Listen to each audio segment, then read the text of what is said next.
mababa yan due to voltage drop from armature and current field dito sa mga field.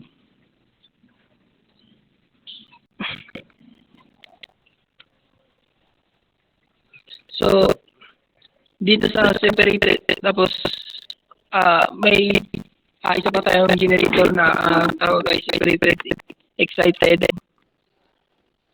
na kung saan ang voltage niya ay mas mataas na sa shunt kasi ang kanyang voltage drop ay from armature lang. So dito siya sa may shunt, ang voltage drop ay merong voltage drop dito sa may shunt field. So yan. Tapos sa control of terminal voltage, ang magkakaroon tayo ng changes in dito sa may speed natin, change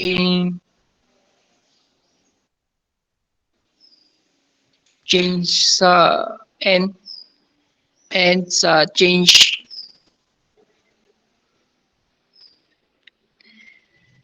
sa flux.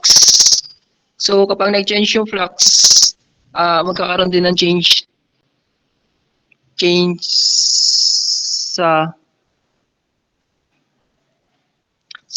resistant field natin. So yun.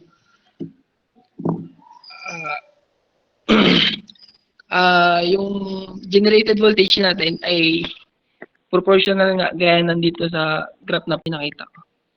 Yun lang. Sige. Pasensya.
Speaker.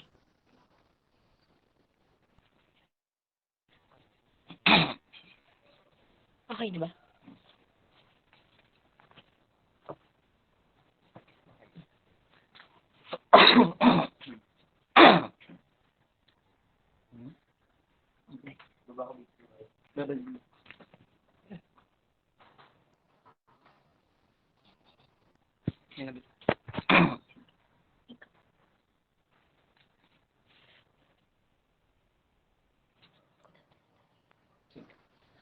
Good afternoon, everyone. So, ang topic po namin itatakil ngayong hapon is compound generator operation under load. So, I am Karen Joy A. Ansyong po. And I am Kennedy Palacios. So, ang topic na maka-cover ng aming discussion for today is the types of compound generator based on the connection of shunt field.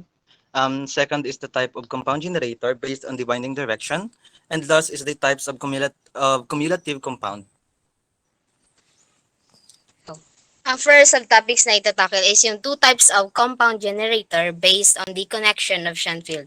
So, yung una is the long shunt. Since natakal naman ito last meeting, so alam naman natin long shunt, yung ating shunt field winding is connected in parallel doon sa ating series field winding and sa armature. Then, yung short shunt naman na sinasabi is yung ating shunt field winding is connected in parallel doon lamang sa ating armature only. Then next one is two types of compound generator based on the winding direction. So malalaman natin if yung una is yung cumulative compounding. Malalaman natin if cumulative compounding siya kapag ang ating shunt field and series field coils ay in the same direction doon sa ating main poles. Kaya magre-result ito siya doon sa ating resultant flux will be high. So para makuha yung ating resultant flux, phi R is equal to phi SE plus phi SH. Then the next one is differential compounding. So dito naman, yung direction ng ating series field ay opposed doon sa ating shunt field. So magre-result ito doon sa ating resultant flux na magiging mababa siya. So para makuha naman natin yung resultant flux dito sa differential compounding,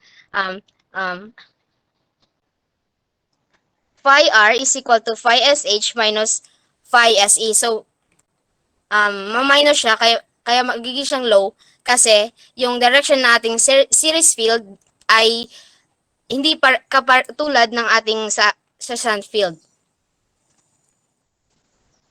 So, the three types of cumulative compound. First is the level or flat compound. Second is the over compound. And third is the under compound. So, malalaman natin na flat or level compound if the terminal voltage at no load and full load are equal. So, malalaman naman if over compound if the full load voltage is higher than the no load value. And then under compound naman if the full load voltage is less than the zero load voltage. So, this is the illustration. If yung ating ang ating reference voltage is equal siya sa ating full load, pag yung nag-intersect doon sa ating full load, ang tawag doon is flat or level compound.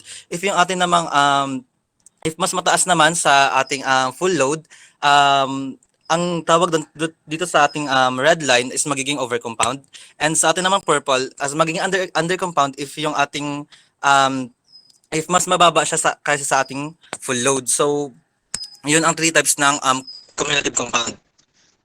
And then, so note that whether a given generator is flat, over, or under compound, it is determined primarily by the number of series field turns, or more particularly, by the full load series field ampere turns with respect to the shunt field ampere turns. Many series field turns will produce overcompounding, whereas few series field turns will give the generator an undercompound characteristic. So,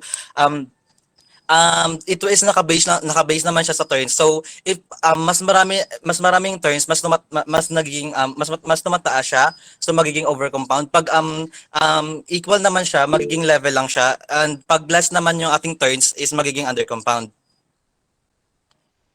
So in practice, it is customary to use flat compound generators where the transmission distance between the generator and the load is short. So mas maganda nga gamitin yung flat compound generator kapag yung distance ng transmission between doon sa generator and load ay maikli lang.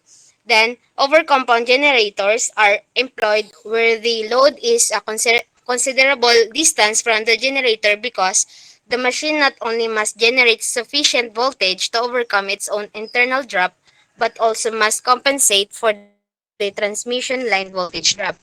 Then next, a flat compound generator would, however, be installed for power service in a small building.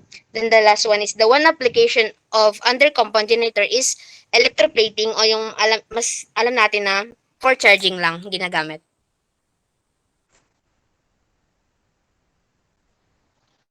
So, as you'll see, the figure is a wire diagram illustrating the connections of a compound generator with a series field diverter. It indicates how the total line current divides into two parts, ISC and the ID, or current divider. Diverter current. The series field and the diverter currents respectively. When the resistance of such a diverter is extremely large, the diverter current will be small and the generator characteristic will be overcompounded. On the other hand, if the resistance of the diverter approaches that of a short circuit, practically all the load current will be diverted and the operating external characteristics will resemble that of a shunt generator. Since the series field resistance RSC and the diverter resistance RD are in parallel, the total line current IL will divide so that ISE and ID are related to each other by an inverse ratio of the respective resistances. So, makita naman natin dito na ang ating diverter current and yung ating ISC is parallel to each other. Thus, based on the illustration, ISC over ang ating magiging formula is ISC over ID is equal to RD over RSE. Since IL is equal to ISC plus ID, it follows that ISC is equal to IL times RD over RD plus yung ating RSE. So, note that yung ating ISC is series field current, yung ating ID is the diverter current, yung RSE is series field resistance, and RD is the diverter resistance. So, for our first example, the series field of a compound generator has a resistance of 0.018 ohm. If the full load current is 120 amperes and it is necessary to divert 36 amperes, so that the low voltage will be brought down to the desired value. So first calculate the value of the diverter resistance, and second is the length of a square manganese wire with the resistivity of 265, whose cross-sectional area is 15,616 circular mils. So this is the solution. First is yung ating 120, which is our full load current. Ma-minus na natin yung ating diverter, which is 36 amperes over yung ating diverter. So magiging i-equate natin sa RD over yung ating resistance, which is 0.018 ohms. So ang gagawin dito is first 120 minus 36 mo lang, which is 84 over 36. And then after that is i-cross multiplication lang natin. So magiging RD is equal to 84 over 36 times 0.018. Ang magiging sagot is 0.042 ohm.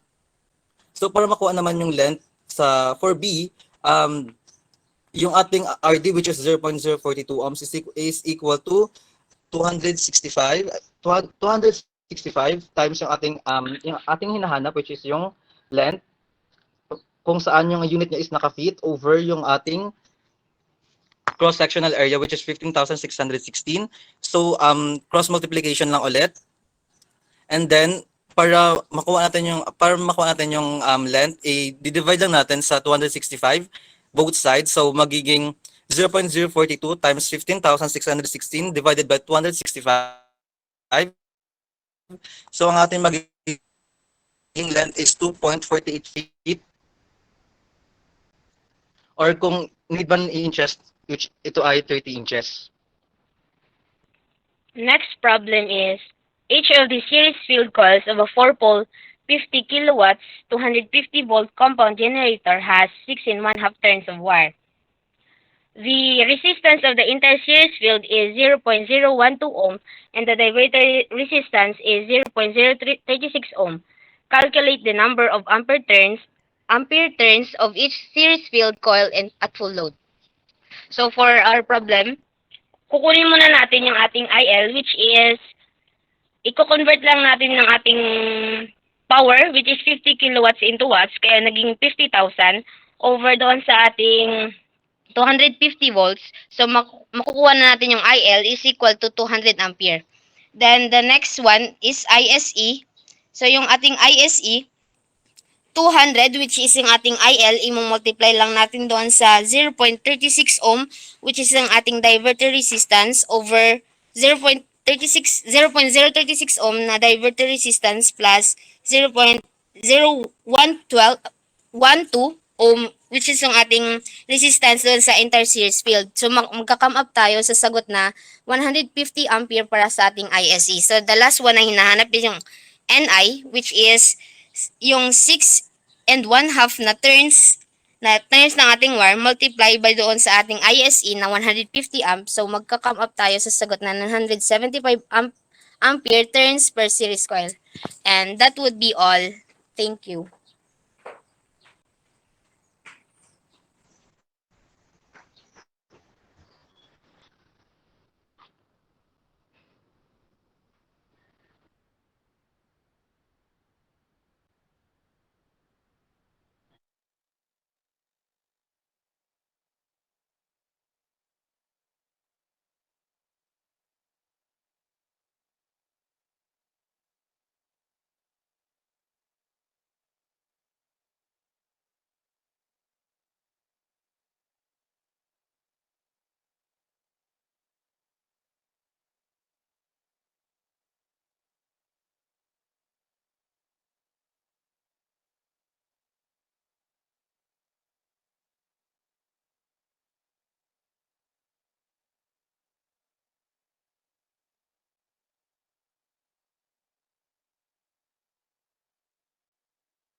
Good afternoon. Nakita po yung screen.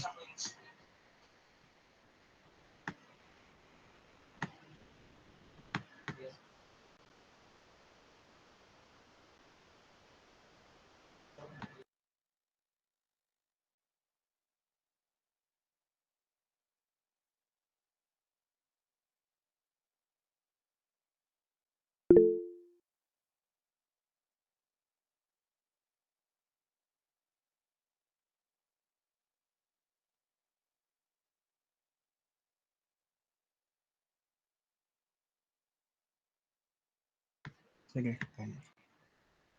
So, good afternoon po. Ang topic po namin ay Sears generator under load. Ang group reporters ko is Custodio and Rodriguez.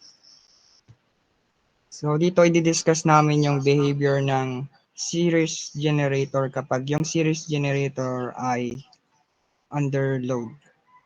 So, next slide. So, when a generator has a single field that is connected in series with the armature, the load current is simultaneously the excitation current, called a series generator. Its voltage will depend upon the current delivered to the load. So, series generator. Masasabi nating series generator ang isang generator kapag meron itong single field in naka-series sa armature load current, tsaka at the same time, excitation current. Tapos, nakadepende yung voltage ng generator sa current na napupunta sa load. So, on open circuit, when the load is zero, the series field ampere turns is likewise zero, and the generated voltage is that due to the cutting of the residual flux. That is the residual value ET in figure 78. So, masyado pong maliit yung figure. Next slide ko na lang po para ma-explain ko. Ayan. So, ito pa yung figure ng ang load current I. Characteristic voltage load curve for a series generator. So, saan ba? So, doon sa last slides, sa pag open circuits, sa open circuit, kapag zero yung value ng load, nagiging zero rin yung series field. So, nakikita dito sa baba, yung may zero na dalawa na yan. Pati na rin yung nag-generate na voltage dahil yung nagkakos na yun, nagkakos is yung pagkat ng residual flux na yung residual value na ET na nakikita natin dito sa figure. Ayan. Or let's say VT na rin. Next po, so sa sinabi na figure, sa pinakatang figure na yun, ito yung sa next paragraph. However, if the generator terminals are closed through a load resistance, a current I will flow, in which event the series field will create additional flux and cause the machine to generate a higher voltage. At the same time, one armature will develop a demagnetizing action and a voltage drop will occur in the armature and series field resistances RA and RSE. Sinasabi dito kapag naka-close yung generator terminals, yung generator terminals through a load resistance, may current na dumadaloy na kung saan kapag nangyari yon, nagkakaroon ng additional flux series field at nagge-generate ng mas mataas na voltage. At the same time, yung isang armature, magde-develop siya ng behavior or action na demagnetizing. Tapos magkakaroon ng voltage drop sa armature resistance and series field resistance, or also known as RA and RSE. So, ito yung conclusion sa last slide. So, therefore, the voltage VT that will appear at the series generator terminals will be stabilized at a value that is some function of the net generated voltage due to the combined actions of the series field and armature MMFs, and the I times RA plus RSE voltage drop. The, the terminal voltage VT will obviously rise as the load amperes and increase, and continue to do so as long as the resultant generated voltage rises more rapidly than those factors already noted tend to reduce it. However, at loads that are considerably above normal values, the iron portion of the magnetic circuits become highly saturated, under which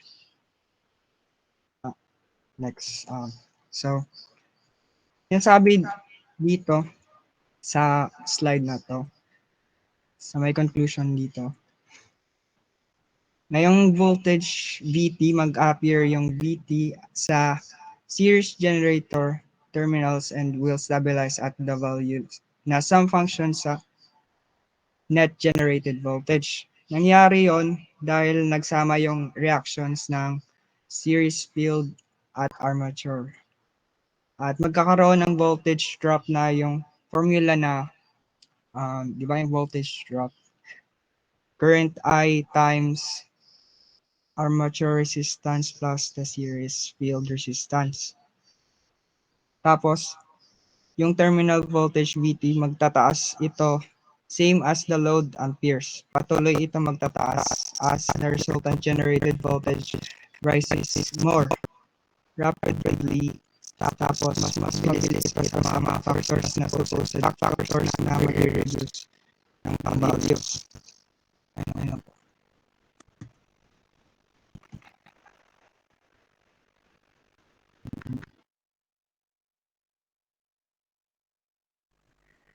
So, my name is Christian Ray Rodriguez. My report is about visual subtractive exercise that slowly rising generated EMF that the terminal voltage then begins to drop. Thus, as figure 70 shows, the external volts minus Vs load current characteristic curve rises rapidly from its initial E value during the light load stages. Then tapers off to a maximum and finally drops to zero. So makikita nga sa figure 78 na kung paano dahan-dahang umangat ang generated EMF. Ito na din ang pag-drop ng terminal voltage at yung external volts at load current ay mabilisan na nanggaling sa initial. Yung value na nandoon sa light load stage bumaba sa maximum at tuluyang bumagsak. So next, because of the varying nature of the terminal voltage with respect to load, the series generator has few practical application, and then only when the VI curve is advantageous to the installation.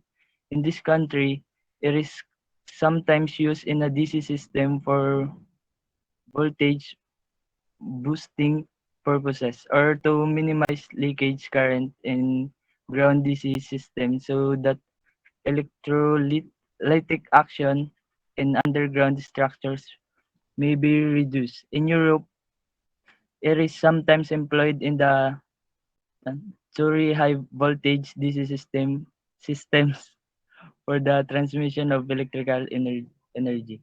Dahil sa literal na na nature ng terminal voltage, ang generator ay may ilang application lamang dahil sa nagiging advantageous ng VS para doon. Mapapansin sa Pilipinas, DC system ang ginagamit para sa pag-boost ng voltage o kundi para ma-minimize o maliit ang pag-leak ng current dahilan din na mabawasan ang aksyon ng electrolytic considering the underground structure. Ayun lang po. Maraming